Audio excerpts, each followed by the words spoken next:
உங்களுக்கு வந்து பிடிச்ச சீசன் அப்படின்னு சொல்லணும்னா நீங்க எதை சொல்லுவீங்க? ஃப்ரம் 1ல இருந்து. எனக்கு வந்து 3, 4, 5. 3, 4, 5 இப்படி லைனா.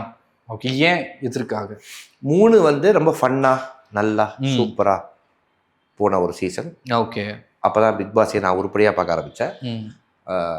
அதுக்கப்புறம் 4th சீசன்ல ஆரி அவர்களுடைய அந்த கேம் பிளே அண்ட் அவருக்கான ஃபேன் பேஸ், அவருடைய அந்த தாட் ப்ராசஸ் அதெல்லாம் எனக்கு ரொம்ப பிடிச்சிருந்துச்சு. இஸ் லைக் இன்ஸ்பிரேஷன் டு மீன்னு இன்னைக்கு வரைக்கும் நான் சொல்கிறேன்.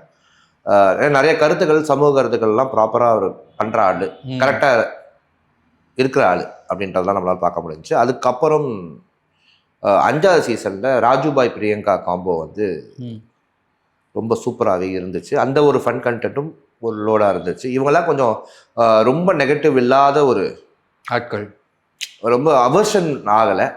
5வது சீசனுக்கு அப்புறம் பிஆர், வெளியில் பிரச்சனைகள், உள்ள ஒரே டாக்ஸிக்காக இருக்குது.